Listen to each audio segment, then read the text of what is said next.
Hookup culture can feel like freedom, fun, and sexual liberation, but there's a side to it most of us don't talk about. Today, I'm sharing 3 truths about gay men and hookup culture that you might not be ready to hear. Number 1, hookups often feel freeing because they bypass your deeper fears. For a lot of gay men, hookup culture gets framed as the space of sexual liberation. You can explore, experiment, say yes to desire without shame. And that is part of the truth. But another truth, one that doesn't get talked about as much, is that casual encounters are often easier because they allow you to sidestep the kind of emotional risk that real intimacy demands. Think about it. When you're on a date that could lead to a relationship, you're showing more of yourself than just your body. You're offering your humor, your values, your stories, your quirks, all of which can be judged or rejected. That's a lot scarier than being desired for your physical presence in a single moment. Hookups don't require you to reveal those deeper layers. And for someone who's been hurt, rejected, or shamed, that can feel like safety. The problem is, safety and avoidance can look almost identical from the outside. The freedom you feel might actually be the relief of not having to be seen in a vulnerable way. Over time, your nervous system learns sex is safe, emotional intimacy is dangerous, and once that belief sets in, you may find yourself defaulting to situations that keep your guard up, even when you say you want love. Number 2, the high you get isn't always about sex.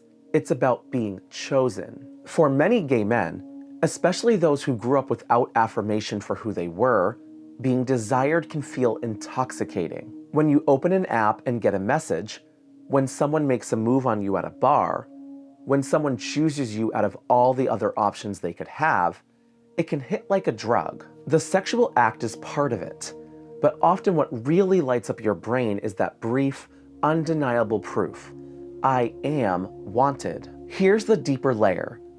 That wanted feeling is powerful because it speaks to a wound that might go all the way back to your childhood or adolescence. If you spent years feeling invisible, unattractive, too feminine, too different, or just fundamentally unwanted, those moments of sexual attention can feel like a correction to the story you've carried for years. But there's a catch.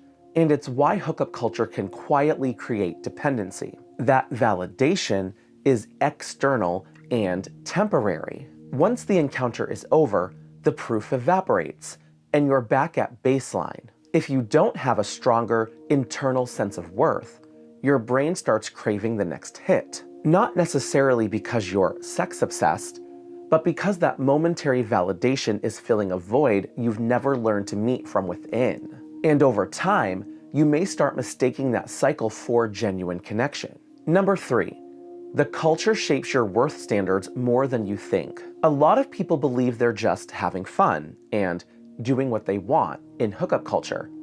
And maybe you are, but that doesn't mean you're not also being shaped by the unspoken rules of the space. Most hookup environments, apps, bars, parties, operate on invisible hierarchies.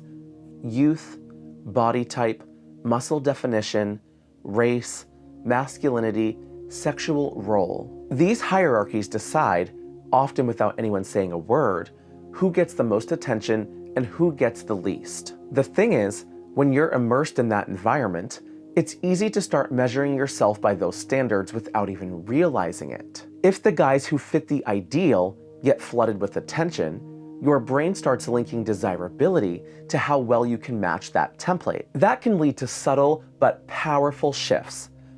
Maybe you start feeling pressure to change your body, filter your photos, or hide certain parts of your identity that you think might make you less marketable. And here's where it gets tricky.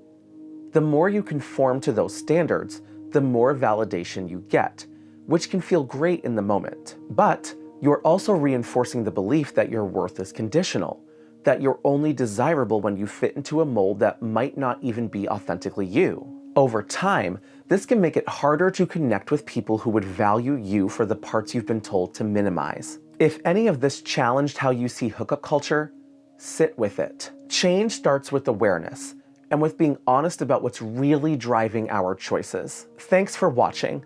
If you're a gay man and these conversations speak to you, go ahead and hit subscribe. I post new videos every week about the things we go through: love, identity, healing, and everything in between. I'd love to have you be part of this community. Take care of yourself, and I'll see you in the next one.